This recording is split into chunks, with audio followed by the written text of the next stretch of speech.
Reserve bank of India स्थापित करने में बाबा साहब अम्बेडकर का योगदान था। कितने लोगों को पता है? हिंदू कोड बिल में महिलाओं के लिए इतना बड़ा स्थान देने में बाबा साहब अम्बेडकर का योगदान था। आज हमारे देश के अंदर महिलाओं को जो बराबरी का अधिकार मिला है, उसमें बहुत बड़ा योगदान बाबा साहब अम्बेडकर का है। भारत में किसानों की जो दुर्व्यवस्था थी, किसानों की बदहाली के बारे में आवाज उठाई, उसके बारे में हमारे में से कितने लोगों को पता है? वो इतनी बड़ी हस्ती थे, इतने महान व्यक्ति थे, कहीं ना कहीं उनको एक तरह से दलितों का नेता बना के हमने उनके दायरों को बहुत संकुचित कर दिया।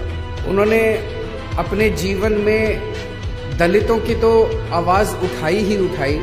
वो खुद उस समाज से आते थे, उन्होंने खुद अपने जिंदगी में बहुत संघर्ष किया, लेकिन उन्होंने समाज के हर उस वर्ग की आवाज उठाई जो समाज का वर्ग दबा हुआ था, कुचला हुआ था और जो अन्याय झेल रहा था। उनके जीवन से सबसे बड़ा मैसेज ये है, एक गरीब परिवार में पैदा हुए, गांव में पैदा हुए, वहां पे उन्होंने बचपन में जिस तरह से छुआछूत झेला और जो गरीबी झेली, उस जगह से निकल के, और ऐसे समय में जबकि पढ़ना लिखना कितना मुश्किल होता था, उस समाज के लोगों को स्कूल में जाना कितना मुश्किल होता था। अच्छे अच्छे घरों के, अमीर घरों के बच्चे भी उतना नहीं पढ़ पाते थे।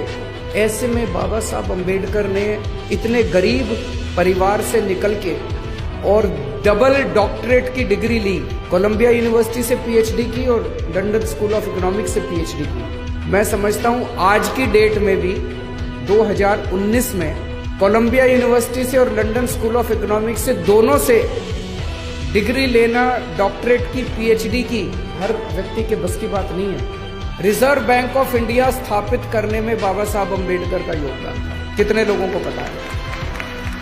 हिंदू कोड बिल में महिलाओं के लिए इतना बड़ा स्थान देने में बाबा साहब अम्बेडकर का योगदान था। आज हमारे देश के अंदर महिलाओं को जो बराबरी का अधिकार मिला है, उसमें बहुत बड़ा योगदान बाबा साहब अम्बेडकर का है। भारत में किसानों की जो दुर्व्यवस्था थी, किसानों के बारे में उन्होंने इतने कदम उठवाए और इतने उन्होंने किसानों की बदहाली के बारे में आवाज उठाई, उसके बारे में हमारे में से कितने लोगों को पता है? बाबा साहब अम्बेडकर ने ऐसा संविधान दिया है हमारे देश को।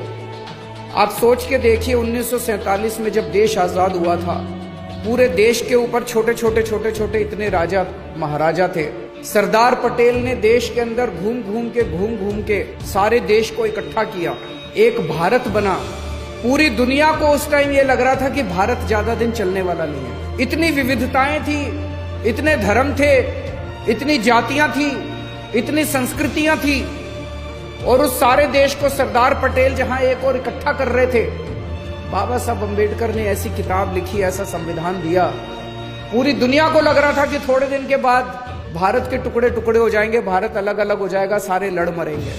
लेकिन बाबा साहब अम्बेडकर आज 70 साल के बाद भारत अलग होने की बजाय धीरे धीरे भारत एक होता गया है। हम सारे लोग एक होते गए हैं, भारत इकट्ठा होता गया है, और ये इस किताब की वजह से है, जो संविधान बाबा साहब अम्बेडकर ने इतना खूबसूरत संविधान लिखा, जिसमें सबकी एकता की बात है, सबकी आज़ादी की बात है, बोलने के अधिकार की बात है, सबकी बराबरी की बात है, जीने के अधिकार की बात है।